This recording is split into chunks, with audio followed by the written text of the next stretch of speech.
Hello everybody, welcome back to the studio. It's been quite a while. It's been like, what, an entire month? God, who can believe it? But anyway, that's enough of that. What are we talking about today? Well, today we're going to be talking about XLR microphones. Now, what are XLR microphones? Why should you have one? Why did I title this video this? All this and nothing more will be answered later on after the intro.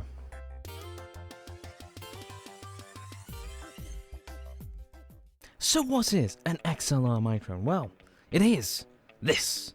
It's an XLR microphone. Why is it an XLR microphone? Because it has one of these. Now this right here is called an XLR connector / connection, whatever you want to go ahead and use. Either way, it's a thing that you plug an XLR cable into. Why is an XLR cable so special? Why are we talking about these and not USB microphones like most of you are probably used to? You know, seeing a Blue Yeti or something like that. Here's the thing. Well, you want to buy a microphone. And you see, gee, look at that, a Blue Yeti for 150 quid. Sounds like a bargain, especially compared to that Shure SM7B, £400 for a microphone. Do they think they'll go ahead and take in the mic or something? Now, hold on. Don't suddenly start thinking that that means the Blue Yeti's a brilliant deal and this is a terrible one, because it's not. Now, XLR microphones, unlike USB microphones, when you buy one, you just get the microphone. These require other stuff to work. Now, what that other stuff is, it varies from device to device. Starting off, we've got two types of XLR microphones. You've got this, which is a dynamic microphone, and this, which is a condenser microphone. Remember this, because these will come in handy later. So you've got condenser mics and you've got dynamic microphones, but what is XLR? Well, XLR is a type of cable. Yep. Whereas you've got digital, like USB and other things that send, ones and zeros down a line really freaking quickly. Analog means that it is literally sending a physical electromagnetic signal. Now, that does pose a problem. If you're used to listening to your nice headphones, the problem with that is if you get too close to something that's giving off a ton of EM radiation or power lines or anything that creates a lot of electromagnetic noise, you may notice they start to sound like garbage or you hear hissing and popping. Well, the same thing generally would happen with an XLR microphone. Generally, but we'll get to that in a bit. And the other thing you might notice with these is, well, if they do have like an inline microphone, they really do start to sound terrible when you get next to too much interference. Okay, so you're really trying to sell us on the idea of these at this point. I know, but we'll get there in a minute. Well, XLR, the cables specifically, are designed to have a very low noise. They're generally speaking powered cables, meaning that despite it being an analog, input-output, they're a lot more resilient to EM interference, particularly if you actually buy a nice cable and don't cheap out. Talking from buyer's remorse here. Anyway, so you bought yourself some nice cables, you've bought yourself an XLR microphone. Cool, what else do you need for this, quite frankly, quite expensive thing so far?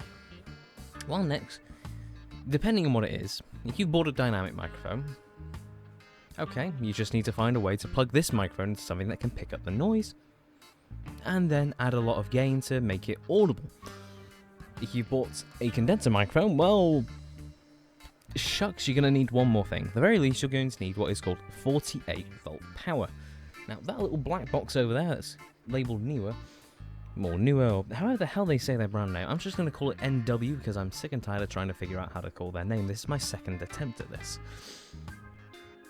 Anyway, so that little black box there is a power supply. It's a little 48 volt power supply that takes AC and it goes ahead and spits out 48 volt straight into the actual XLR cable. And what that does is it actually powers the microphone, because condenser microphones, they require a bit of juice to, well, start going, and frankly, your PC with its little AUX does not supply enough voltage to even begin to go ahead and start up one of them.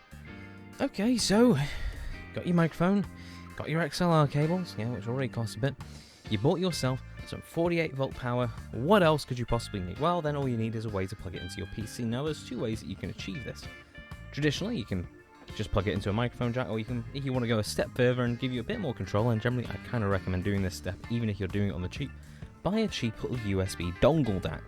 Something that has both headphones and microphone. That way, when you go ahead and plug in the microphone to it, you have a nice dedicated microphone port.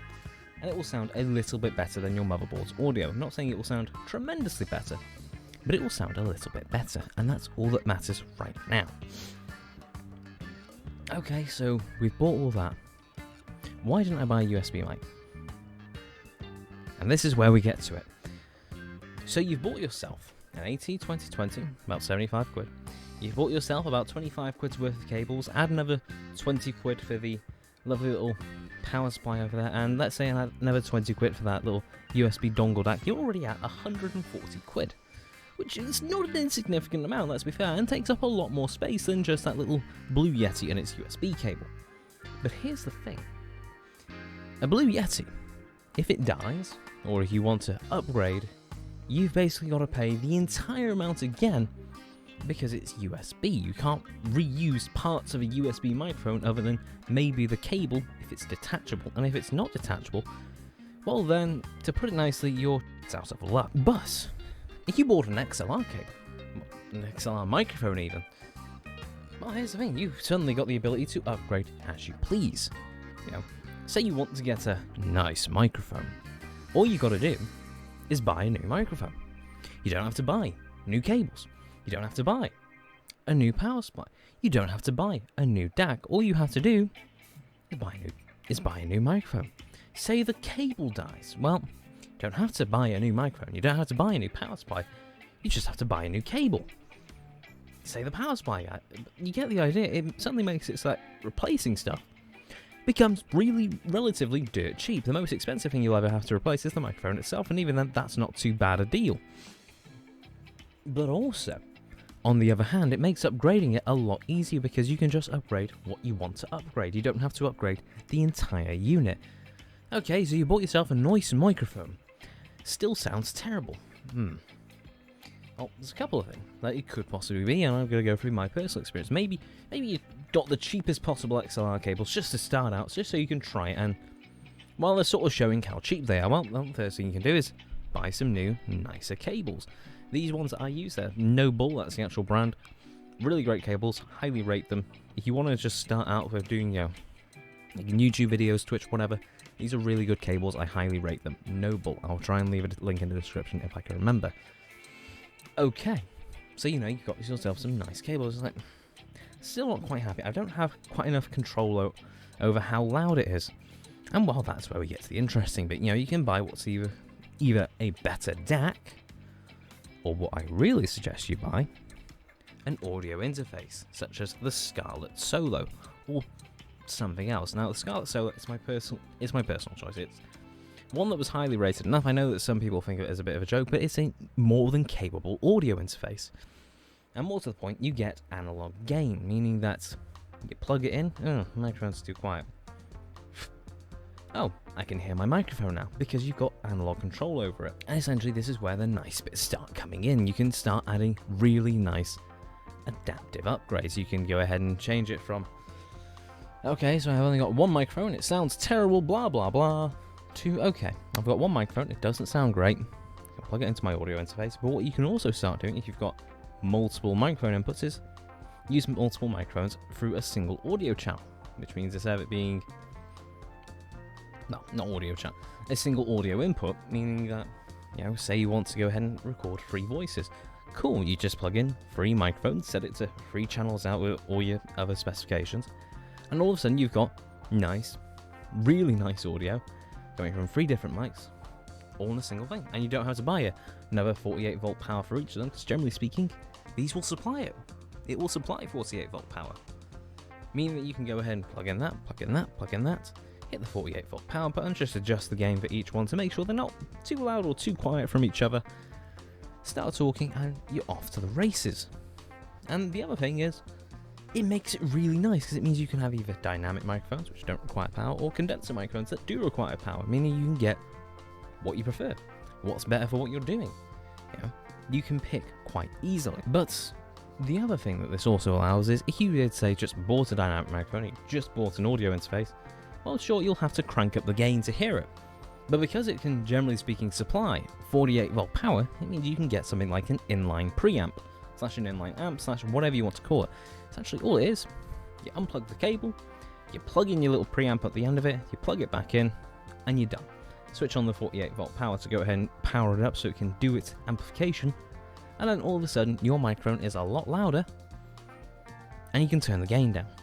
Now the reason you want to turn the gain down is because otherwise it will start to hiss. You may have noticed whenever you turn up the amount of decibels or gain or something, it starts to hiss and it starts to distort and all that lot. But because you can turn the gain down on this now, you're not going to be peaking as much. And because you're not peaking, it means that, well, cool. It sounds great. You don't have to turn up the gain too much. You've got nowhere near as much as hiss, pop, and crackle from all the amplification circuits inside of it. And it sounds great. So, okay. That's really nice. XLR microphones, let's go. It's all this. It lets you do that. It lets you upgrade. It lets you hold your horses. Now, I'm not saying that the XLR microphone, or an XLR microphone, is the be-all and end-all. You have got various microphones. For example, you've got this, which is the newer NW800 whatever. This is essentially a $20 microphone. Cool. That's really cheap. Should be worth about $5, maybe $10, because it's a terrible microphone. Generally speaking, with XLR microphones, that's sort of what I like to call a ground floor on what you really should be paying. Generally speaking, if you're paying, let's say, less than $125 to $150, if you're paying less than that, you're probably starting to actually compromise on your audio quality, going from a nice microphone to something that sounds, well, like my old videos. Don't look them up, you will be shocked by how bad a microphone can sound, despite this being the same sort of technology. There is a ground floor into what actually sounds nice, what sounds acceptable, and generally speaking, it's about $125 to $150. Now, say you just want to get a cheap microphone for now, so that when you do want to get a nice microphone, you do that. I personally recommend, don't get a Blue Yeti. Don't get anything by Blue, because generally speaking, it's a little bit overpriced for what you're getting, and I'm not a big fan of USB microphones in general. And there goes all my sponsorship from Blue. But getting onto it, really you want to go with something like a Fifine USB microphone. I'll leave a link in the description. It's a gorgeous, tiny little USB microphone. It's a bit smaller than that, quite a bit smaller, because obviously it's not a big AT2020. It's quite a small microphone. But it sounds really nice, it's USB, it's compact, and more to the point, it will do its job. It'll do the job for now, and it lets you have a bit of wiggle room. I'm not saying don't get USB microphones. USB microphones are wonderful. They have their uses, they have their jobs. There are times when a USB microphone is far better than an XLR microphone.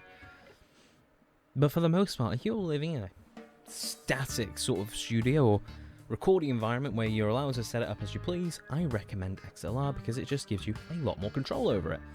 It lets you control stuff very nicely. It lets you run nice cables. It lets you go ahead and, well, put in whatever you want. It gives you a lot more flexibility. It makes maintenance and replacing stuff a lot cheaper. But if you require something more compact, or you just don't want to deal with any of the extras, because the other thing with XLR microphones is you must do your research. Unlike a USB microphone, like a Blue Yeti or whatever, you have to do your research. Because XLR, and particularly dynamic microphones, there's a few caveats about them which a lot of people seem to just completely miss, and then complain that their microphone sounds no good. Now, as you may notice, with this case, if you are buying a dynamic microphone, that's a little tidbit. Say you bought a Shure SM7B. You notice how it sounds really nice. It's real smooth, it reproduces the voice really nicely. It's a dynamic microphone, meaning that it deadens background noise because it just can't pick it up. Loud, even loud, distant noises, it can't pick up as well. So I'm talking about anywhere between 3 and 6 inches away from the microphone. That's the maximum. But say you move a foot away. Say that, oh, you've got a big desk. That's no problem. I'll just put the microphone up there. It's pointing at me. What can go wrong? What goes wrong is it starts to sound like this. It sounds really distant. It sounds terrible. It gets echo. It gets everything. Because this isn't how you use it. Dynamic microphones, you're supposed to use it like this. You're supposed to be right up against them. It's called proximity effect. It's really nice. But if you are using dynamic microphone, use it like this. Get nice up in its face. And don't complain that it sounds terrible when you're this far away. Because if you are that far away, you're not using it correctly. It's just not going to work. But that's enough on that. Okay, so you've got dynamic, you've got XLR, you've got condenser, condenser by comparison, these are really nice loud mics, which means that really, say this one was here, you can actually take a step back and use it properly. I'm not saying you should do it, 'cause it still compromises the audio quality, but it means that you can, put it further away from you. It's a condenser microphone, it will pick up everything. It's a really bright microphone that will pick up every sound in the room. You drop a pin, it's gonna hear it. You go ahead and have somebody shouting at you in the background, it's gonna hear it. Dynamic microphones, great for cutting out background noise. Condenser microphones, great for if you want to go ahead and pick up all the noise in the room. Slash, if you have a really, really, really quiet recording environment, so you've got to go ahead a treated room and it's got all the things that go ahead and help deaden noise, then of course these are a lot better for it. But I'd still personally choose a dynamic microphone because I just prefer the way they sound. There's not as much brightness to it. They're quite, they're quite stable. And that's essentially where I'm going to go ahead and cap it off. You've got different types of microphones, they've got different jobs. They all sound different, and it's up to what you want. And more to the point, if you are buying an XLR microphone, or you're buying anything in general, do your research. Look up, what am I buying? What do I need for it? And more to the point, how do I use it when I get it? Rather than, it's a microphone, I'll buy it, problem solved, don't need to think about it, because with everything in life, it's alright thinking, I know everything, I can do this.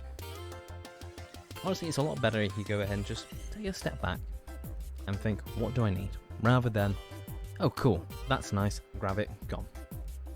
Because whilst that does work for some things, hey, it's a legitimate strategy.